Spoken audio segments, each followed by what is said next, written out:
Olá, eu estou fazendo uma sequência de vídeos falando sobre esclerose múltipla. Eu começo sempre falando que eu sou portadora da doença e tal. Mas esse termo tá errado. Eu acabei descobrindo apenas agora. Não sei como é que vai ser pra eu me apresentar das próximas vezes, porque eu não sei se eu vou lembrar. Mas tem aqui um resuminho que eu vi na internet que fala o motivo de ser errado, né? Então eu vou ler aqui só pra gente se atualizar e não ficar falando coisa errada. E tipo eu, né? Que já tem 70 vídeos e todos eles eu começo falando isso. É preciso ter claro que a deficiência não é sinônimo da doença.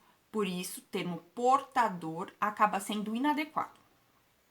A expressão necessidades especiais também remete à ideia de que as pessoas com deficiência deverão ser tratadas de forma diferente, porque não possuem a mesma capacidade. Nesse caso, é um pouco estranho, porque eu sempre falo muito que. Tanto é que eu nem gosto de falar aqui, eu não sei se vocês já repararam, não uso o termo esclerosada, eu não gosto. Eu não acho que tenha nada a ver, então agora eu vou ter que me portar de outra forma, dizendo que tenho esclerose, né? Me portar, no caso, falar. Enfim. Bom, eu tenho tanta coisa pra falar, gente. Tanta coisa que eu fiz até um resuminho aqui no tablet. Que é tanta coisa, tanta coisa, tanta coisa. Bom, vou tentar, né? Começar. Bom, o último vídeo eu falei super animada do próximo remédio, da próxima injeção que eu ia tomar, que faltava um mês. O último vídeo foi no dia 2 de fevereiro de 21. E aí, eu tava toda na expectativa. Dia 20 de fevereiro eu ia buscar o remédio. E aí fui até lá, cheguei lá bonitinho, entreguei a papelada e tal, receita, documentação. Olha, esse remédio tá em falta. Eu falei, puta, lá merda. Aí eu falei, tá. E aí, o que eu faço? Ah, a senhora, eles me deram um telefoninho, ó, a senhora liga aqui e quando chegar a gente avisa. Eu falei, tá bom.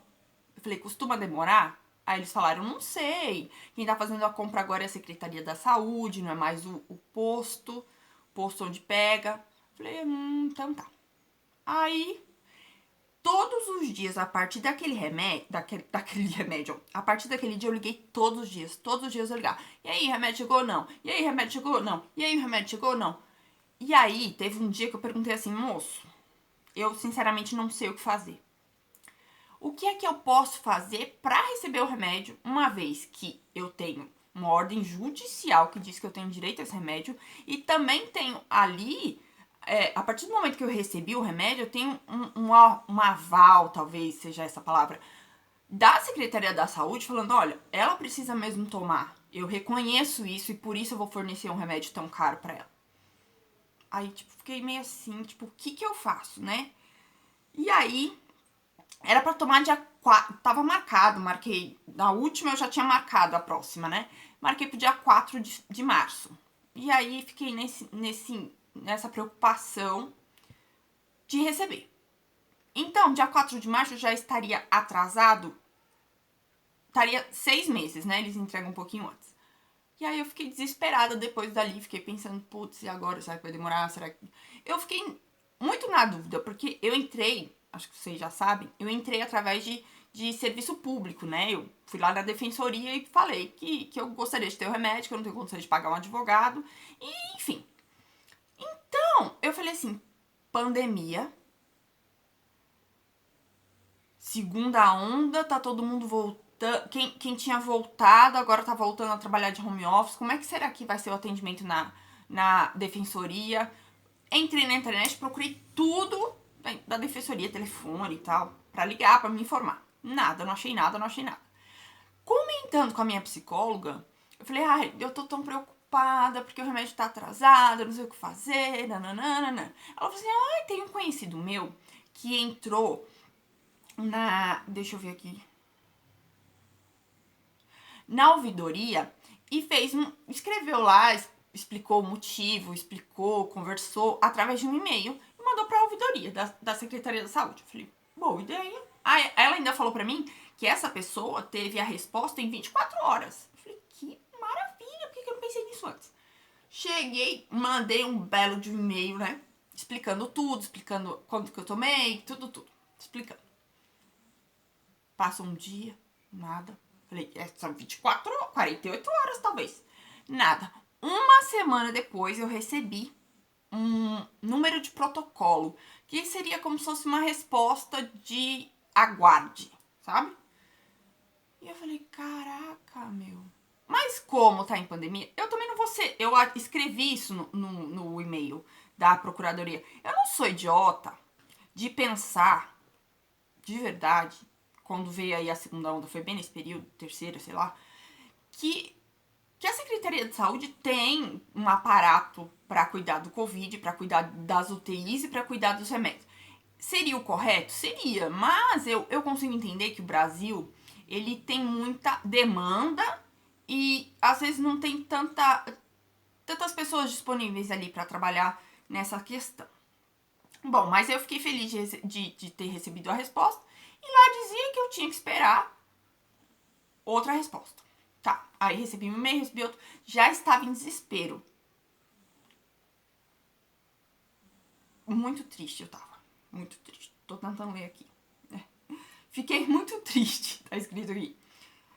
E o pior, cara, que se dia 4 de março ia fazer 6 meses que eu tinha tomado, a partir dali eu já tava em atraso, né, de remédio. Porque o remédio tem a durabilidade de 6 meses. A partir dali, filho, só ladeira abaixo.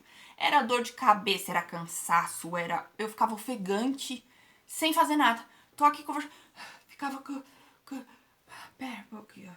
Ficava assim, sabe, ofegante fenomenal, como se tivesse corrido mesmo. Muito fraca, muito fraca. Tudo que eu fazia, eu dava uma sentadinha, esperava o corpo, aquela brincadeira, né, quando a gente acorda. Espera o corpo encaixar no espírito. E eu tava assim, muito, muito, muito mesmo. E aí que foi quando eu comecei a ficar preocupada. Porque veio depois uma coisa pior. Eu fiquei com confusão mental. Fiquei aterrorizada. E depois disso, fiquei um pouco esquecida. Isso também foi bem ruim mesmo. E aí a marcha, né? E eu acho que pensando, né, no modo geral do Brasil, na estrutura que a gente está vivendo 2021, eu fiquei um pouco depressiva. Na verdade, eu não sei dizer se é por causa do remédio ou por causa de um monte de coisa que eu vou falar pra vocês agora. Porque vou voltar um pouquinho pra fevereiro. Eu fui lá, o remédio não veio e tal. Pra coincidir com toda a minha desgraça, minha mãe caiu e quebrou o pulso. O pulso do braço esquerdo, que foi o mesmo braço que ela quebrou, que eu falei, o húmero, né? Que eu falei nos outros vídeos e tal. E aí, ela tava passando muito mal. Por que ela caiu? Ai, minha, sua mãe tá muito caideira.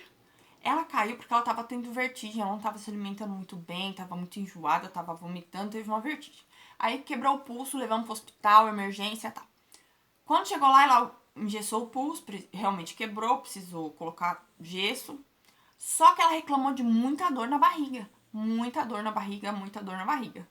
E aí os médicos foram tentando estudar. Resumindo, ela estava com pedra na vesícula de uma forma muito inflamada, ou seja, precisava de uma cirurgia urgente. Minha mãe tem 67 anos. E aí ela já ficou lá internada para fazer a cirurgia da pedra na vesícula. Ficou uns 10 dias. A operação em si foi rápida, né? Ela conseguiu operar no dia seguinte, eu achei maravilhoso. Porque ela entrou no dia 20, operou no dia seguinte, ficou uma semaninha ali pra ficar boa pra casa.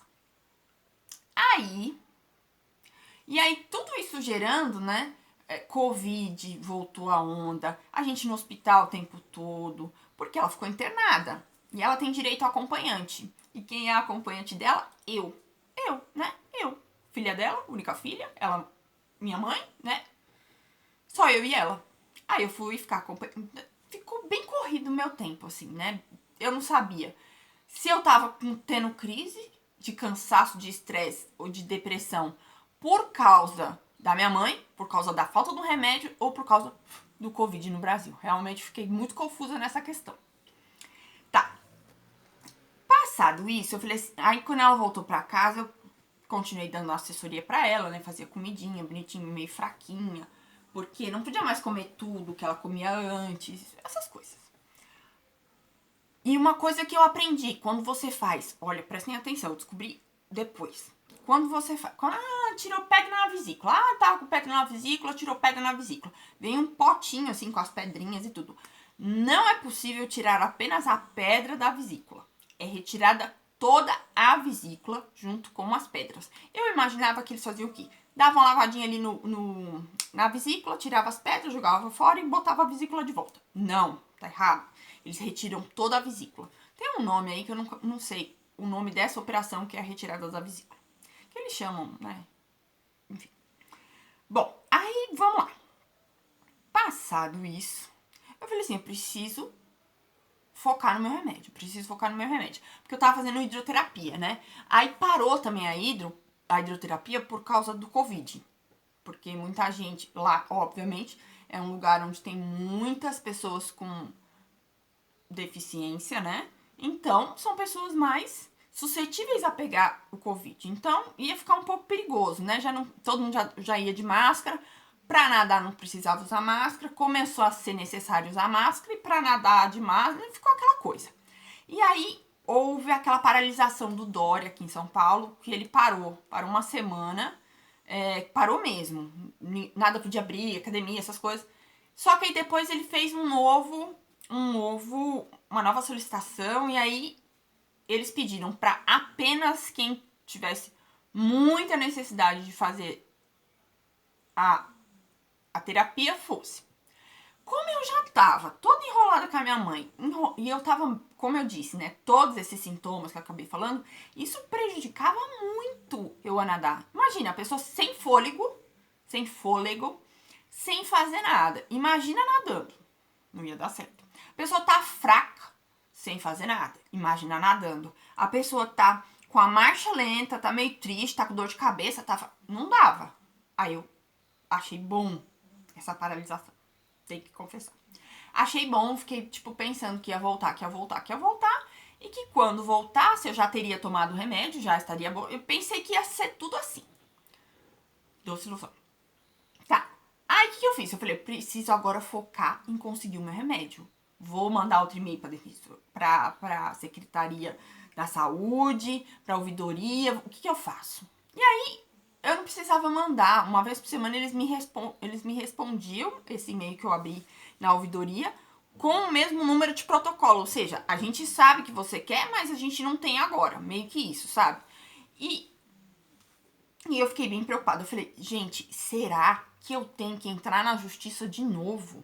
Será que aquele pedido que eu fiz valeu para as 2 vezes que eu tomei injeção e agora não vai valer para as próximas? Fiquei confusa total. Falei, preciso conversar com alguém. Preciso conversar com a Defensoria Pública. Procurei na internet todos os telefones de todas as defensorias públicas do estado de São Paulo. Estado de São Paulo. E não achei nada. Todos os telefones que eu ligava, esse número não existe, esse número não sei o que, esse número não sei o que. Falei, full. Falei, bom, eu vou até lá. Um dia eu fui. Vou lá, pergunto que dia que abre, que dia que funciona. Vou no mesmos dias que eu ia antes. Eu falei assim, não, mas é melhor não ir não, porque eu tô muito fraca. Muito fraca, não vai dar certo. E não vai dar certo. Eu falei, o que eu faço?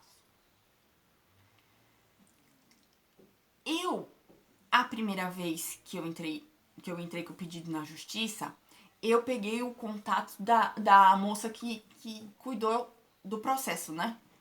Porque tava muito confuso. Lembra que eu tive que ir lá pra pedir autorização, tive que levar em vários lugares. Isso tem em algum outro vídeo aí, o rolê que eu dei. E aí eu peguei o contato dela. E aí ela me ajudava, né? Vez ou outra ela dava uma olhada no processo, porque a gente vê o processo, tem o número, entra, mas não dá pra ver tudo, só depois. Tudo, eu digo, toda a documentação, o que tá escrito, enfim. Eu mandei uma mensagem pra ela falando, Vi, não tô conseguindo, não sei o que eu faço, não tô com o telefone, não consigo, tal. Ela me deu 0800, que seria o atendimento online. Deixa eu ler aqui, agendar pra fazer um atendimento pelo 0800, pra agendar uma chamada online. Seria como se fosse eu ir até lá, né, e aí ter o atendimento. Aí eu fiz isso, marquei. Isso já tô lá em fim de abril, gente. Sem remédio lá pro fim de abril. Já quase começando fevereiro. Começando maio. Isso, não voltei ainda pra terapia, hidroterapia, porque, enfim, ainda tava no negócio do Covid e tal, eu tava enrolada e tava fraca, não tava afim de ir. Não afim eu tô, né? O problema é estar forte para. Sabe quando você conhece seu corpo, você sabe que não vai dar bom, não vai dar ruim, melhor nem arriscar? Tá. Aí marquei a chamada online. Falei, bom, pelo menos isso lá eles vão me dizer. E uma coisa que ela me disse, isso ela me disse com toda certeza. Não seria necessário, que é uma dúvida que eu tive, né? E às vezes é a dúvida que você tem. Não é necessário abrir um novo processo. Não. O que acontece? Você tem que fazer o pedido do fornecimento. Dentro do processo que já existe, no caso eu na defensoria, vou lá e comunico, ó, não recebi o remédio. Tem como você fazer uma solicitação, fazer um pedido de fornecimento do remédio? Aí eles fazem esse pedido através da justiça, e aí a Secretaria da Saúde tem que responder obrigatoriamente à justiça dentro de um período que é estipulado também pela Procuradoria, essas coisas assim. Tá. Aí, segui. Fiquei esperando. Acho que tava marcado pra. Deixa eu ver. Maio. Tava marcado pro dia 28, acho. 21, 28 de maio. Essa reunião online. Eu falei, bom, vai dar tudo certo. Só que a minha mãe foi internada de novo. O negócio tá feio aqui em casa. Foi internada de novo. Agora ela tava pra operar do pâncreas. Eu já vou falar aqui.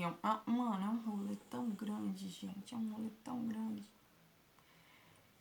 Que eu vou falar. Tá. Aí ela internou. Foi pro hospital, tava com bastante dor, vomitando sem parar, com dor, vomitando sem parar. A gente levou pro hospital, descobriram que era uma pancreatite. Enquanto nós estávamos lá no hospital, meu telefone toca. Aí eu atendo e tal. Era o remédio. Lá onde eu faço a solicitação do remédio, que vou lá, entrego tudo, entrego a receita, entrego o formulário, e eles me dão o remédio, ligou, falou, Afonso Pena, eu acho o nome da secretaria. Eles ligaram e falaram, olha, o seu remédio chegou. Gente, eu já tava toda cagada, sabia que minha mãe ia ficar operada de novo, tava preocupadíssima com ela, preocupadíssima comigo, aí o remédio chega. Ai, gente, que alegria, não parava de chorar, e agradecendo a Deus, Deus obrigado, Deus obrigado, Deus obrigado. Nem foi preciso a reunião, né? Eu só agradecendo a Deus, muito, muito, muito, muito. Até hoje acho que eu tô agradecendo. Tá. Aí o remédio chegou, fiquei tranquila. No outro dia eu fui pegar. Ele chegou, falou, ele ligou dia 20 de maio. No dia 21, que era uma sexta-feira, já foi pegar. Já fomos pegar. Nem foi eu, porque eu tava no hospital com a minha mãe ainda. Quem foi o Érico, meu noivo. Ele foi lá e pegou o remédio e trouxe pra casa.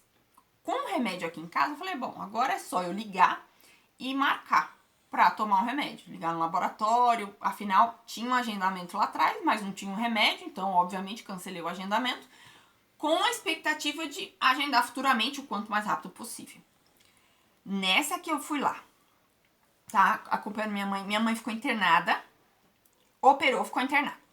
No que ela ficou internada, eu fiquei todos os dias indo pro hospital. Então, o que eu fazia? A entrada no hospital era das 7 da manhã às 9 da manhã e a troca de turno das 7 da noite às 9 da noite. Só que eu fazia o turno da manhã. Eu fazia 7 às 9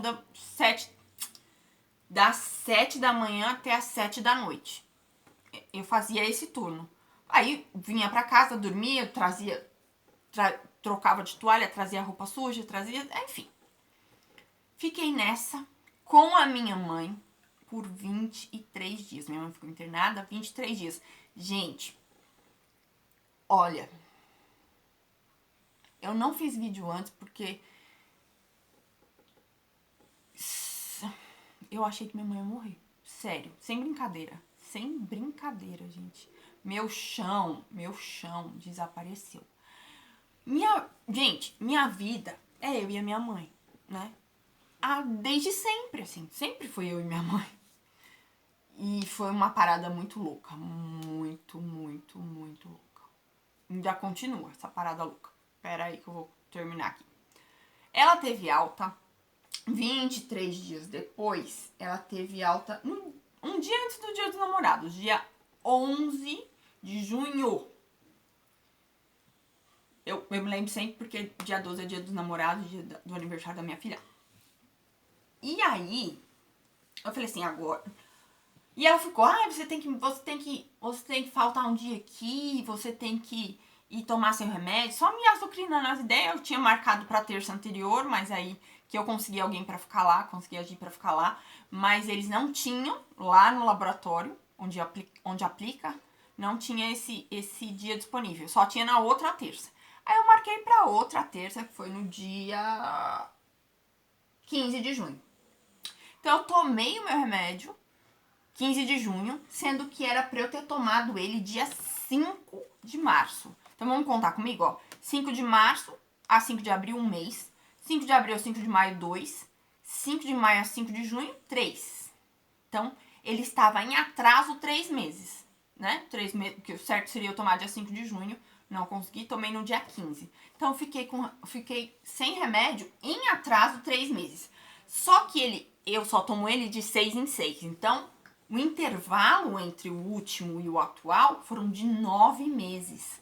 9 meses e 10 dias sem remédio. Por isso, tudo aqui... Gente, e com sofrimento. Eu me lembro muito bem quando eu fui lá tomar a injeção, a médica... Porque sempre a gente é atendido lá, elas fazem uma análise, né? Ver se você não tá resfriada, se você... Tem todo um corre atrás disso. Neste caso, perguntaram se eu tinha tomado alguma vacina. Porque eu nem anotei aqui, acabei esquecendo. Na mesma semana, tinha autorizado a portadores de esclerose... Não pode falar portadores, né?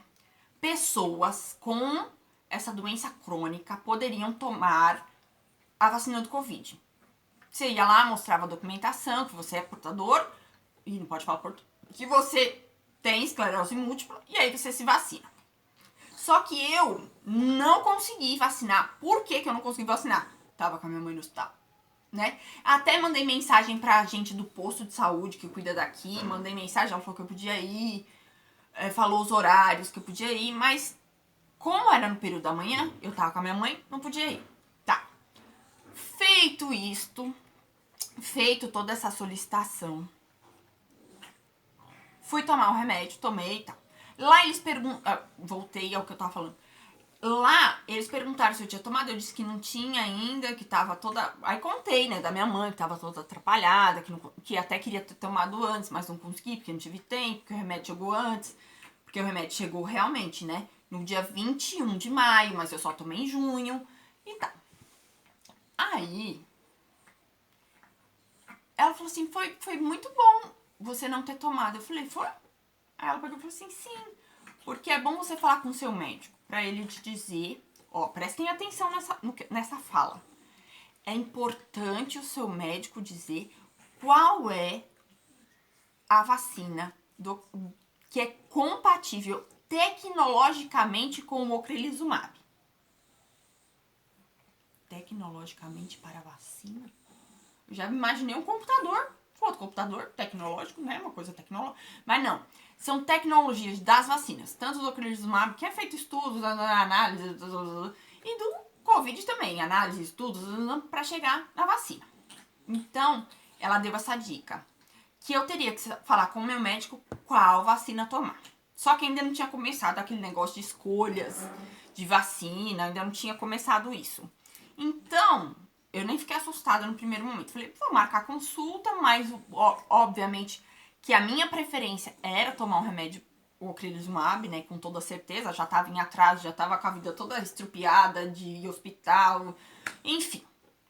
E todo mundo muito preocupado comigo, né? Porque uma pessoa com comorbidade, pode falar isso? Uma pessoa com comorbidade como eu, comorbidade crônica, né? Tem toda uma preocupação. A gente se preocupa em não pegar Covid. Uma pessoa que tem comorbidade, a gente não sabe o que pode acontecer, né? Nunca se sabe. Nem pra quem não tem, a gente não sabe o que pode acontecer. Então ficou essa preocupação. Ah, ela tá no hospital todo dia, ela tá... Mas olha, entreguei minha vida a Deus, entreguei a vida da minha mãe a Deus e vai ser o que Deus quiser, né? Não peguei Covid nesse período e 23 dias entrando e saindo, 23 dias entrando e saindo, nada aconteceu. E ela já tinha, no outro vídeo, já tinha passado outra temporada no hospital. Está muito chapinha do hospital. Tá. Tomei o remédio, tá, beleza. Voltei pra casa. No dia 25 de junho, tomei 10 dias depois que eu tomei a injeção, minha mãe volta pro hospital pra ser internada. Na verdade, eu nem achava que ela ia ser internada. Pensei que iam dar remédio e ela voltar pra casa. Só que ela ficou internada. Ficou internada porque tava vomitando, tava se sentindo muito mal, muito mal, e ficou. Está, até agora, minha mãe ainda está internada. Tô fazendo vídeo, eu já conto porque eu tô fazendo vídeo hoje, mesmo ela estando internada. Ela ficou internada pra ver o que tinha acontecido de errado. A minha mãe, na primeira operação, que foi no dia 20, que foi a primeira internação, minha mãe teve uma pancreatite aguda com pseudocisto inflamatório. Difícil, né? Oi, Vavá, vem cá. Aí, vem cá, você quer falar no vídeo? Vem cá. Vem aqui falar. Vem aqui mostrar a sua lindurinha. Vem, Pita. Tá bom. Quando ela tirou a vesícula, minha mãe já é uma senhora. O que eu acho, né? Tô falando. Eu acho que os outros órgãos ali da região da barriga, o pâncreas, o intestino, o esôfago, eu acho que eles se sobrecarregaram.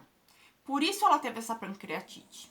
Porque tava sem vesícula e ela não tava se alimentando. Não tava se alimentando mal, mas não tava se alimentando totalmente bem, entendeu? Então, eu acho que foi isso que acabou ocasionando essa pancreatite. Só que aí, esse pseudocisto inflamatório é o quê? Uma inflamação que estava cobrindo o pâncreas, cobrindo alguns órgãos, né? Na frente ali, estômago e tal. Abriram minha mãe abaixo do peito, até um dedo acima do umbigo.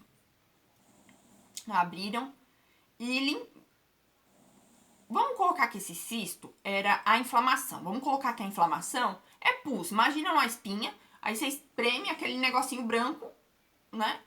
Tava tudo ali na barriga dela. Tirou, limpou, costurou de novo, colocou 2 drenos pra ficar drenando o que é sujo, né? O sangue sujo ou a própria inflamação e tal.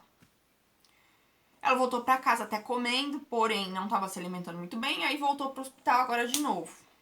Que ela ainda está internada. Nossa, já tem 28. Aí, ela tá lá. Porque ela teve que operar de novo. O mesmo pseudocisto inflamatório. A minha mãe operou de novo.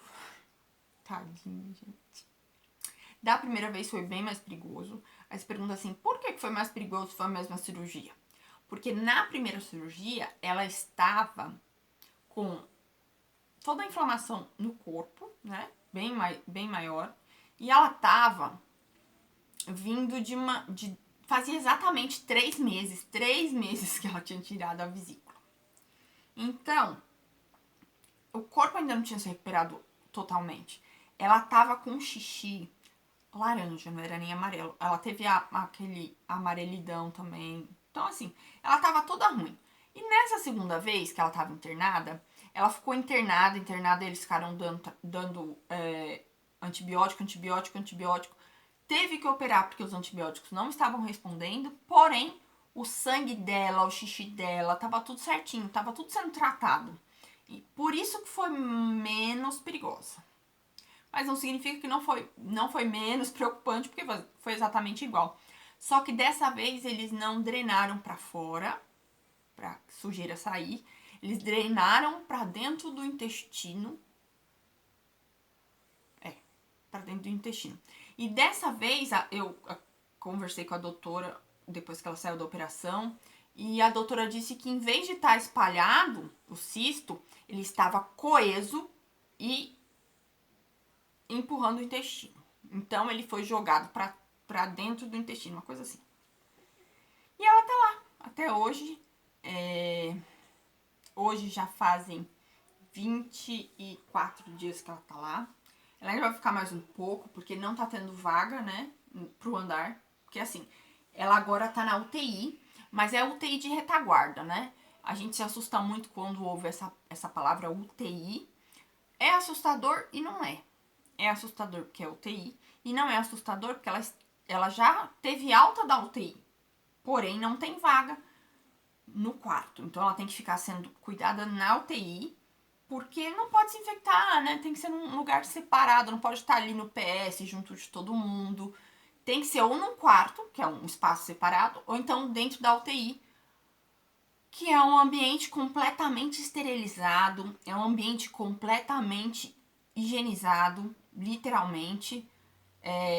Eu não posso beijar ela, eu não posso encostar nela, eu posso conversar com ela 20 minutos no máximo. Então ela tá lá sozinha, porque não posso ficar acompanhando. Todo dia eu ligo pra perguntar se ela já subiu pro quarto, se ela já subiu pro quarto, se ela já subiu pro quarto, quando que ela vai subir, quando que ela vai subir. E não tenho essa resposta. Espero que esse final de semana ela suba pra poder terminar de se recuperar e vir pra casa. Eu espero que ela venha pra casa bem, porque eu não quero mais esse punk. Eu me lembro que quando eu comentei, quando eu fui tomar a injeção, eu comentei com a doutora, eu falei assim, a que atende a gente lá, né, que faz a triagem, conversa, como você se sentiu. Eu falei pra ela que minha mãe tinha sido internada e que ela tinha ficado 23 dias, por isso que eu não tomei a injeção antes e demorei um pouco pra tomar. Ela falou assim, nossa, e você tá bem assim? Você tá bem? Você não teve... Gente, é Deus. Deus é Deus. Eu não tenho como explicar. Eu não tenho como explicar com o tanto de nervoso que eu passei vendo minha mãe praticamente morrer. E ter ficado calma, serena, tranquila, preocupada sim, mas o meu corpo não respondeu a essa preocupação, né? Que geralmente, quando eu fico muito preocupada, ou eu tropeço mais, ou eu puxo a perna, ou eu não controlo o xixi, ou eu não controlo o choro. Tem sim, ou então é dor de cabeça. Tudo se agrava, né? Dessa vez não. Nesses 23 dias que eu estava no hospital com ela, eu me senti forte, eu me senti bem, eu me senti... É Deus. É Deus. Não tem outra explicação. É Deus. Deus é Deus, né? Ele não precisa explicar. Ele simplesmente obra o milagre. Bom, é isso. Agora eu vou falar uma coisa muito importante. Eu ainda não tomei a vacina do Covid, porque depois que eu tomei o ocrelizumab, eu fiz um estudo pela internet, que ela fez um estudo. Não, eu pesquisei alguns sites, algumas coisas, e tá sendo vinculado o quê? Que o ocrelizumab, para você tomar e tomar a vacina, você tem que esperar um intervalo de 120 dias. 120 dias dá 4 meses. Então, se eu tomei ela no dia 15 de junho, 4 meses dá 15 de setembro. 1, 2, 3, 4.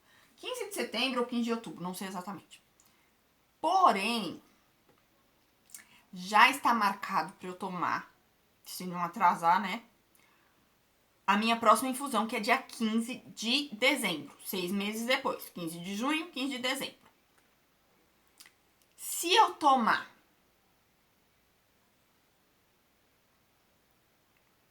a injeção que tem...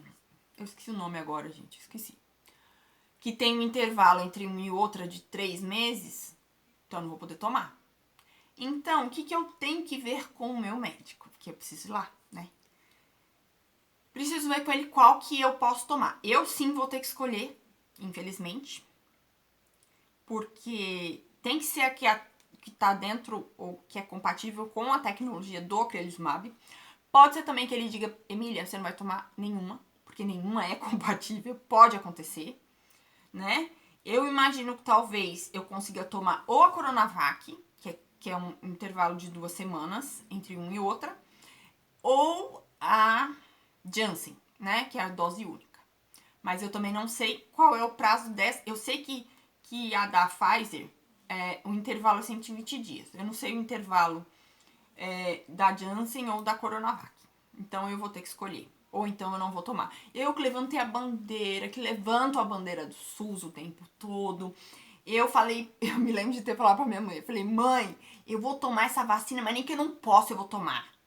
Eu vou tomar porque essa vacina é, sabe, defendendo mesmo a vacina. Eu acho que é super importante.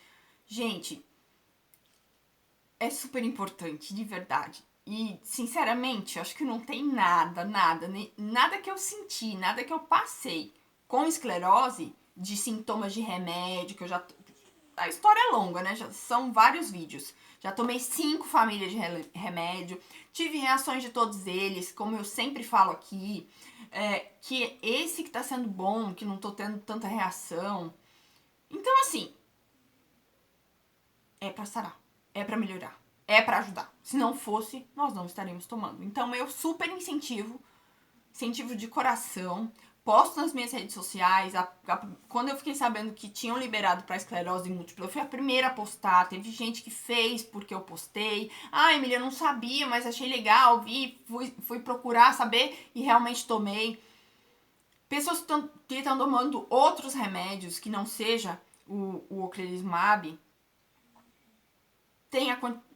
a maioria deles está liberado. Então, assim, vamos aguardar. Vamos ver o que meu médico vai falar.